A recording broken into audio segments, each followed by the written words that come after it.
What's going on, everybody? Nelside Gaming here with another deck tech video. Today we are looking at Atraxa Super Friends. Super Friends is, for those that don't know, is a deck around Planeswalkers. Now Atraxa is a green-white, blue-black angel horror that's got 4 power and 4 toughness. She's got Fly-In, Vigilance, Death Touch, Lifelink, and at the beginning of your end step, Proliferate.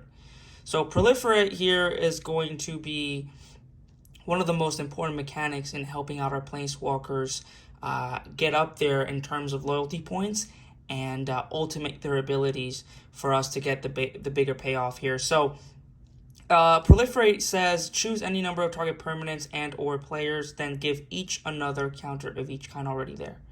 So I'm going to be using her as protection from my for my Planeswalkers. And since she has Death Touch, Lifelink, Vigilance, So, and she's kind of like, probably like the only straightforward win con in terms of dealing commander damage. Now, this deck is very annoying. I'm just going to be straightforward. There is no combos, so I'm sure people would wish I would add combos so that this nightmare would end sooner. But good old-fashioned combat and just stack C effects all around. Anyways, that is our commander. Moving on to our Planeswalkers, we have Oko, Thief of Crowns. He is a 4 loyalty Planeswalker for 1 green and a blue. He's got 3 abilities. The one that I use the most is the +1 ability right here. Target artifact or creature loses all abilities and becomes a green elk creature with base power and toughness 3/3. It is a sorcery speed removal that makes your opponent's creatures immobile. So sometimes killing or exiling your opponent's commander isn't as efficient since they can get it back. With this, they have to kill their 3/3 before they can send their commander to the command zone or be able to reanimate it. So it is a pain in the butt. Very easy to take out, though, with the low loyalty. But once it's on the battlefield, it's an immediate target. His other 2 abilities, a +2 to create a food token and the -5 to exchange control of target artifact or creature you control and target creature and opponent controls power 3 or less. Not used as much. He's just here to annoy and hinder my opponents. Narset, Parset of Veils. Parter of Veils, is a 5 loyalty legendary commander for 1 blue. This is pretty annoying. Each opponent can draw more than 1 card each turn. Drawing cards is pretty big when it comes to just card advantage overall. Is super good to winning games. And all these cards out there like Heuristic Study and your Mystic Remoras and other draw effects really give your opponents advantage. With this out, not so much. Now, it's got a -2 ability that we're going to use every now and then, but we're not going to focus on that. She's just out to be able to hinder our opponents and be annoying once again. But now, look at the top 4 cards of your library. Reveal the non-creature, non-land card from among them, put them into your hand. That's a good way to dig through our deck to find more walkers. Another annoying piece. Ashiok, Dream Render, spells and abilities your opponent's control can't cause or control to search your library. So once again, you're locking out them tutors, which is an incredible source of advantage for your opponents. And then mill them for a -1, and then exile their graveyard. So a little bit of graveyard hate there, which is always good to have in decks. Now, here is a Johnny Steadfast. He's a 4 loyalty legendary Planeswalker for 3 and a white. I love the +1. Sorry, not the +1. I believe it's the +2. Yes, the -2 is great because once I get counters on my creatures, which in this case is just Atraxa, I can start proliferating her, and then putting a counter on creatures is great. I'm gonna do the +1, maybe use some politics, but the -7 is pretty cool. It protects. It protects your Planeswalkers and you from damage, so that's pretty good. It says you get an emblem, which, by the way, emblems are not removable, and you get them to the end of the game. You get an emblem with, if a source would deal damage to you or a Planeswalker you control, prevent all but 1 of that damage. This deck, the golden pick of the deck, shout out to Mitch from Commander's Quarters, is to bring down your planeswalkers, immediately ultimate them with doubling season. We're gonna get there, but yeah, doubling season, and then once we ultimate all our planeswalkers. Anyways, we'll get there. We'll get there. I'm a little eager. Teferi, Master of Time. Love this card. 3 loyalty legendary planeswalker for 2 and a blue. You may activate loyalty abilities of Teferi anytime you can play an instant. This is pretty good because if you're playing against three players, that's 4 activations in 1 round. The draw card and discard a card is great. The -3 to protect something isn't that great. Well, it is instant speed. Yes, it is amazing. You can protect your commander. For some reason that just went over my head. And the -10, take 2 extra turns after this one. This is gonna be harder to ultimate when it comes down, but 2 rounds, maybe it comes down, and then in 1 round, if nobody hits it, you've got the ultimate right there. Tamio, I just recently added this. It's not a card that I'm like super hyped about, but spells and abilities so 5 loyalty legendary planeswalker for 2 green and blue. Spells and abilities your opponent's control can't cost your discard cards or sacrifice permanents. So I mean, it is good. Not everybody has stuff to sacrifice or discard, but when they do, this is pretty good. Especially you don't want your Atraxa being sacrificed too many times. Like I said, there's not a lot of ways to protect your planeswalkers in this. Other than the planeswalkers themselves and their abilities. It is optimized when it comes to doing what it does, but it isn't optimized to win. Anyways, you got a +1. It says choose a non-land card name and then reveal the top 4 cards of your library, pull cards with the chosen name. I mean, it's good when you have other planeswalkers let you see what you got on top, and then you can return target card from your graveyard to your hand, which is pretty good. I mean, it's pretty good, not gonna lie. Not too excited when I draw it. In comparison to the following planeswalker, Tamio Field Researcher. So she's a 4 loyalty planeswalker for 1 green, white, blue. Choose up to 2 target creatures until your next turn. Whenever either of those creatures deals combat damage, you draw a card. I usually just choose my creature or play politics, but -2, top of the 2 target non-land permanents, they don't untap. That's one I like to use, but I like to use, most importantly, the ultimate. Draw 3 cards, you get an emblem with, you may cast non-land cards from your hand without paying their mana cost. So now you're playing everything for free. Love this card. The Fairy Who Slows the Sunset. Choose up to 1. So I keep skipping that. I just want to do things following a formula. So 4 loyalty for a legendary planeswalker for 2 white, blue. The first one, +1, choose up to 1 target artifact, up to 1 target creature, and up to 1 target land. Untap the chosen permanents you control. Tap the chosen permanents you don't control, and you gain 2 life. So very, very flexible. You can use it on yourself. You can use it on them. It's helped me out quite a bit, that +1 ability. The -2, look at the top 3 cards of the library, put 1 of them into your hand, the rest at the bottom.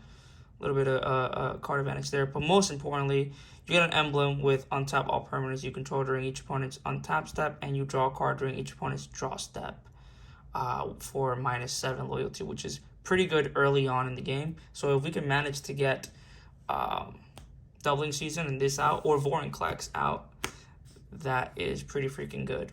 Teferi, Hero of Dominaria, is a 4 loyalty legendary planeswalker for 3 white, blue. +1, draw a card at the beginning of your next end step. Untap up to 2 lands. Beautiful. -3, put target non-land permanent into its owner's library from the top. So some sorcery speed removal. -8, it is removal. But anyways, -8, you get an emblem with whenever you draw a card, exile target permanent and opponent controls. I love the fact that it's exile, and I love the fact that it's any permanent. So we're going to be doing a lot of drawing, hopefully, in this deck. So we're going to be doing a lot of exiling. Ajani, Mentor of Heroes. I got confused with the previous Ajani. This is the Ajani whose +1 ability I really like. He is a 4 loyalty legendary planeswalker for 3 green, white. He's got a +1, distribute 3 +1/+1 counters amount 1, 2, or 3 target creatures you control. It's obviously going to be Atraxa, and we're going to make her a big flyer, vigilance, death touch, lifelink hitter. Once she starts proliferating, she's only going to get bigger. And then the +1, look at the top 4 cards. You remove an aura creature, a planeswalker card, put them into your hand, put the rest at the bottom. So that's pretty good. Once again, card advantage. We want to dig through our deck and get the planeswalkers we actually want. And then -8, you gain 100 life, which is the one I use the least, but it's, it's pretty good. Teferi Temporal Archmage is a 5 loyalty planeswalker for 4 and 2 blue. So blue. +1, look at the top 2 cards, card advantage, put them in your hand. Put one of them in your hand, the other one at the bottom in any order. Untap up to 4 target permanents, which is great for just -1. And the -10. You get an emblem with, you may activate loyalty abilities for planeswalkers you control any player's turn anytime you cast an instant. This will accelerate us getting our planeswalkers up to their ultimate loyalty points. Very beautiful. It is a 6-cost planeswalker, so, but it's up there. It's one of the good ones. Liliana Dreadhorde General.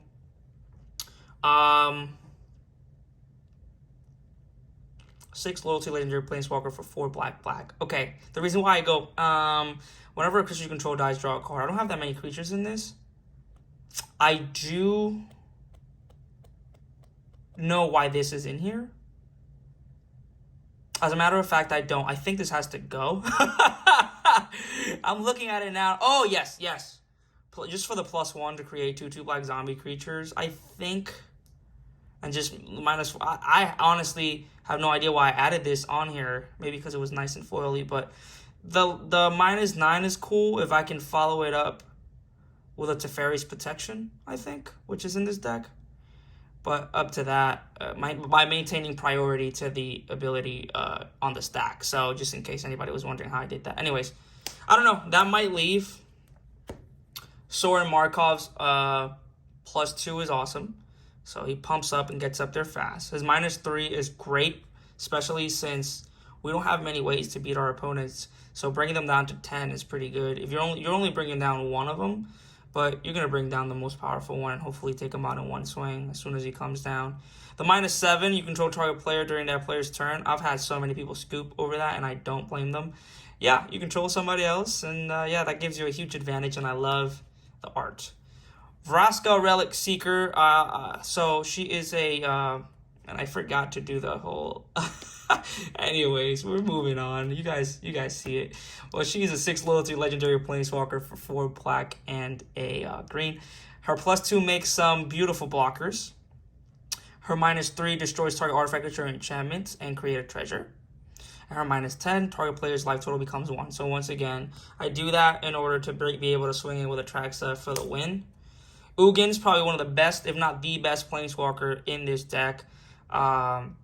It's a 7 loyalty legendary planeswalker for 8 colorless mana. It's got +2, deals 3 damage, so nice removal. The -X is a great board wipe. And then -10, you gain 7 life, draw 7 cards, and put up to 7 permanent cards from your hand onto the battlefield. When this goes off, it's pretty hard because they're going to come down. If Doubling Season is on the battlefield, it's just going to be insane. And it most likely is if I'm ultimating as soon as I bring him down. But yeah, that's Ugin. I'm sure you guys knew who he was. And then the Golden Pig, or the most important card in this deck, Doubling Season, which, before we go into it, I just bought this card that's a 1 white drop. It's a 1 drop for white that lets me get an enchantment artifact from my graveyard to my hand. I'm going to remove something from here. It's probably going to be the Liliana. And then I'll be able to get this from the graveyard. But right now, if people target this and I have no way to protect it, I'm pretty screwed. So let's read into it. It's an enchantment for 4 and a green that says an effect will create 1 or more tokens under your control. It creates twice that many of those tokens instead. And then we're going to ignore the second part. It does double tokens. So if I'm making blockers, it will double those, which is awesome. But it barely happens. But if it does happen, cool. The first one, though. So because it says if an effect will create 1 or more tokens under your control, planeswalkers, when they come in, they're going to double up on their loyalty abilities. Because I don't know if it's in a description of the card type itself. Planeswalker, it says when a Planeswalker comes into play, add the amount of loyalty counters on it. I don't know what it is. I looked into it months ago, but it does work. It will double up your loyalty points. It will not, however, double up your loyalty points when paying the cost for the activated abilities. These costs +2, these are considered costs. So you're not adding, it's not an effect adding the loyalty counter. So it won't double them. Vorinclex, on the other hand, will. We're going to get that to that guy soon. Here's some enchantments. So here's an enchantment that fixes my mana, and when it comes in, gives me a tiny little bit of a card advantage. Just look at the top 3 and choose a creature, land, or planeswalker card, and it's only a 1-drop, so that's pretty cool. And also, there's another card here, another planeswalker here, planeswalker enchantment, kind of. It's not a planeswalker enchantment, you know what I'm saying? It helps planeswalkers. Anyways, when it comes in, I can blip a permanent. I can exile it, not blip, exile it and put it back down and re-trigger an ETB or something. And this one is a legendary enchantment for 3 white blue, Oath of the Fairy. When it enters the battlefield, exile another target permanent you control, return to the battlefield at the beginning of the next end step, and you may activate the loyalty abilities of each planeswalker you control twice each turn rather than once, which is crazy. And when you mix it up with the planeswalker that lets you do it at instant speed, yeah, you've got some crazy stuff going on. Anyways, I just added these 2. I know there's a ton more, but I did not want to add all those. I did add them at some point and ended up cutting them. Here we have an artifact called the Chain Veil that lets you pay 4 and tap it. And each planeswalker may activate the abilities an extra time this turn, which is awesome. But if you don't have any planeswalkers on the at the beginning of your end step, you will lose 2 life. But it is awesome. Here's some protection for our Atraxa. Well, this one is protection for Atraxa mostly with Mother Runes. She's a 1-drop, 1/1 summon cleric that lets you tap and target creature you control gains protection from color of your choice until end of turn. It could be her because it doesn't specify that it has to be other. So you can protect her, you can protect Atraxa. It's just a little way to protect them. Same with this. Blacksmith skill, another 1-drop for white. Instant speed, target permanent gains hexproof, indestructible until end of turn. If it's artifact, we're going to ignore that part, but the first one, pretty cool. I like it. Teferi's protection, so, staple. 2 and a white for an instant that pretty much takes you out of the game until your next turn. You're untouchable, baby. Heroic Intervention, another form of protection for art permanents, giving them hexproof, indestructible until end of turn for just 2 mana, a colorless and a green. Rhystic Study, card advantage. Will you pay the 1? Yep, pretty annoying. 2 and a white. 2 and a blue. Whenever an opponent plays a spell, you may draw a card unless that player pays 1. You'd be surprised how many people don't pay the 1. But I don't blame them. Sylvan Library, more card advantage for a colorless and a green. You have an enchantment that lets you draw an additional 2 cards during your draw phase. And if you do so, this is the old text. So you pretty much can keep those extra 2 cards. If you pay 8 life, you can keep another one if you pay 4. So 4 for each card other than the first one that you keep. Sometimes I like to pay the 8. Esper Sentinel is just card advantage very early on. First turn Esper Sentinel is always great. He's a 1/1 human soldier for a white. Whenever an opponent casts their first non-creature spell each turn, draw a card unless that player pays X, where X is Esper Sentinel's power. We have ways to make them bigger, but we don't really focus on that too much. So Mana Crypt is leaving this deck, actually. Mana Crypt is in this deck. It will leave. I don't know. I just feel like I don't need the speed. This deck is slow, and this adds a little bit of speed to it, but most of my permanents cost colors. It does help. I'm sure it helps a lot. Maybe when I take it out, I'll notice how much it helps. But yeah, that's probably gonna leave for a Swan Song or some sort of counterspell. Everflowing Chalice and Astral Cornucopia are great in this deck with Atraxa's Proliferate, because you can multi-kick Everflowing Chalice, putting counters on it, and it taps for a colorless for each counter on it, and every turn you're just proliferating and making the counters. So this will tap for a ton of mana. Same with Astral Cornucopia. You don't kick it, but you pay triple X, and then you choose 1 color, so it's not just colorless, which is great. You can literally pay 3, have it have 1 counter on it, and then Atraxa will take care of the rest. Great ramp. Chrome Mox, great ramp spell for 0, imprint. Sometimes there's planeswalkers in our hands we don't really need, so just imprint them into this. Soul Ring, staple of the format, need I say more? More ramp in the form of creatures this time.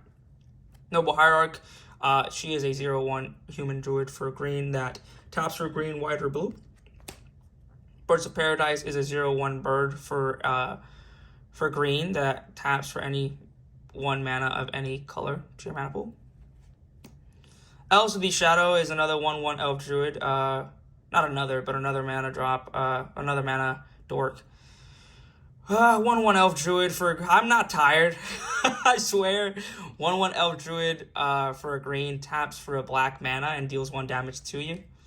Deathrite Shaman is amazing. You can pay either black or green for an Elf Shaman. He's a 1/2 that doesn't really matter, but you can tap it to exile target land from any graveyard, and it will add 1 mana of any color.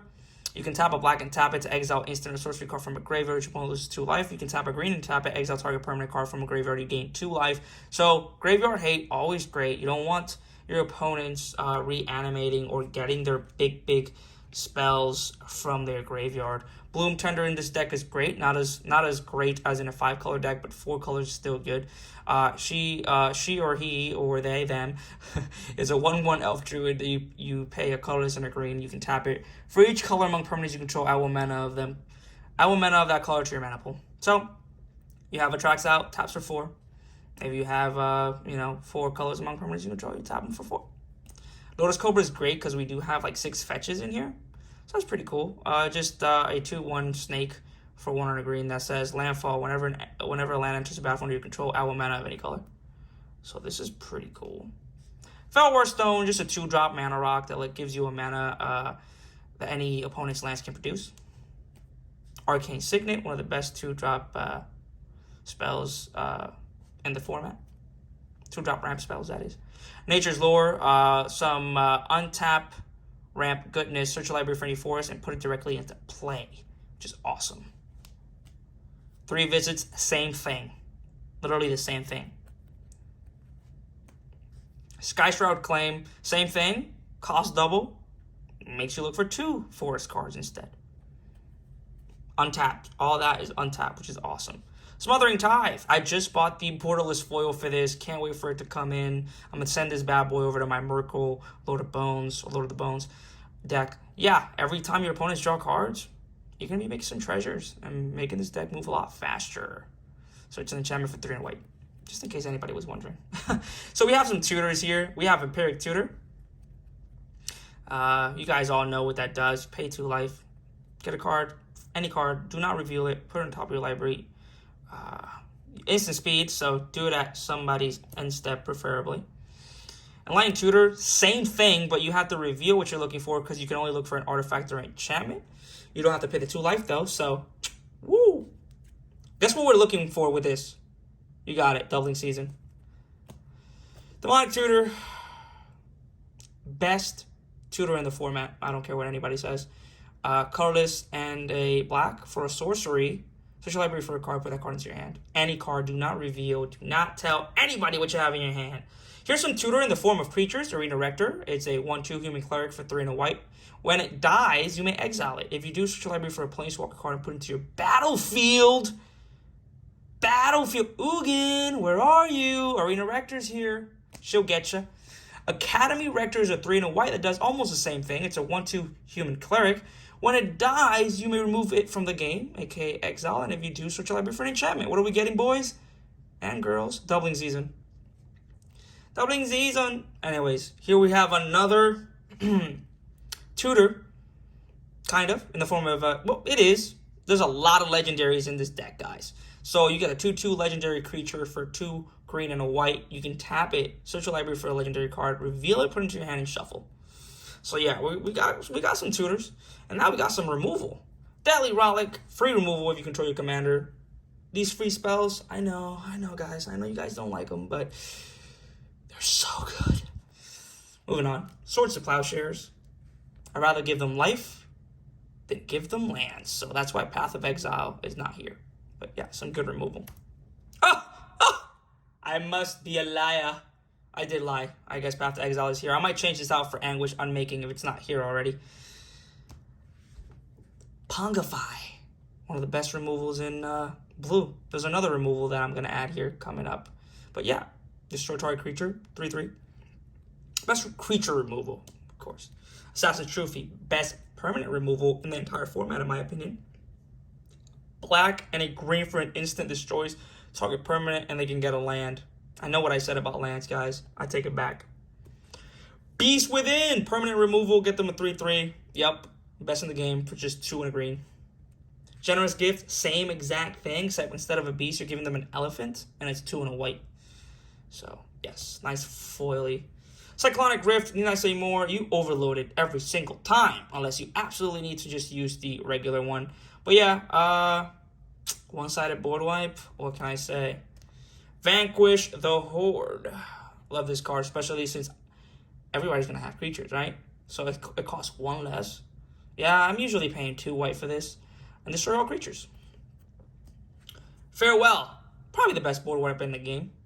You exile, not destroy, and you can choose all of it. Oh, goodness. For 6. I know, 6 is steep, but this is late game. This is something else. Supreme Verdict can't be countered. That's why it's here. Can't be countered. We're moving a little fast. We're running into almost 30 minutes of a video for one deck. I know you guys are not going to sit around for this long. Force of Will, free spell. I am taking this out, and I am adding another counter spell. I've noticed there's not enough blue cards. There's like, I don't know, 20 cards? I don't know. I barely use it. I also feel like it would have a better home in another more competitive, faster deck. So, yeah, Force of Will. You may pay 1 life and remove a blue card in your hand from the game instead of paying Force of Will's casting cost. And you can counter target spell. So it is amazing. It is amazing. It can be here and have a very good home. Same as Force of Negation. This is leaving the deck very, very soon. If it's not your turn.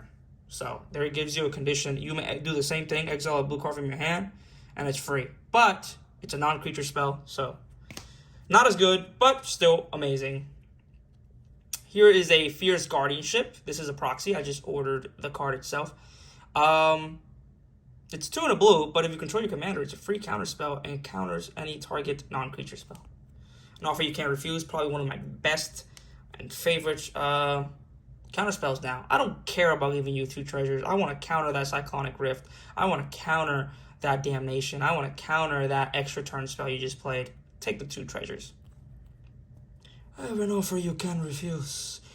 Well, I'm gonna refuse it anyway if it gets countered. Anyways, Deep Glow Skate. Okay, one of the only creatures in this deck. So 3/3 fish for 4 and a blue comes down. ETBs doubles the counters of any one of my permanents. Wait, yeah, any number of target permanents. So any of them. Yep. Yeah, let's ultimate, baby. Spark Double usually comes in as a copy of either a Planeswalker or Atraxa, which is great. 0/0 illusion for 3 and a blue. Comes in with an additional +1/+1 counter on it if it's a creature, and an additional loyalty if it's a Planeswalker. Vorinclex, another doubling season-like effect. 6/6 Phyrexian Praetor, Praetor, 4/4 green trample haste. So this one will double not only when they come into the battlefield, but also when they activate their loyalty abilities. And it also hinders your opponents because it says if an opponent will put 1 or more counters on a permanent, they put half that rounded down. So yes, sir. Thank you very much. Let's get it. By the way, the reason why it says if you would put, and when you're paying the cost, you're putting. So, anyways, reflect. Here we have the mana base. We're moving fast through this, guys. Reflecting Pool, our mana, to your mana pool of any type that land you control can produce. Command Tower gives you a mana of any color your commander has. Yeah, let's get all these lands being forests, because why not? Urborg Tomb of Yawgmoth. Let's go ahead and make them swamps too. Let's fix this mana base. And then we are running 6 shock lands. Karn's Bastion for some proliferate action. Barely use it, but it's there. And then we use 6 fetch lands, 2 forest, 1 swamp, 3 islands, a plains, and a Yavimaya Hollow to regenerate our commander for a green and tapping it. It can tap for a colorless, but yeah. Anyways, guys, that is my Super Friends Atraxa deck with no win con. It is fun for me. Usually, I mean, it's not a very difficult deck to play against. If you're, obviously if it's a pre-con or it's like, but if you got combos, this does not have combos. It just drags the game on forever. But I really appreciate you guys watching the videos. I just started and I am very excited to continue to do so. So thank you guys very much. Until next time, Nelside Gaming out. Quick thing that I forgot to mention, there's actually 6 dual lands in this deck. So I know I was running short on the lands. I forgot to pull them out of my dragon deck to add them to this. But yeah, that's what I usually do. But yeah, so we're running a Savannah, Underground Sea, a Scrubland, a Bayou, a Tropical Island, and a Tundra.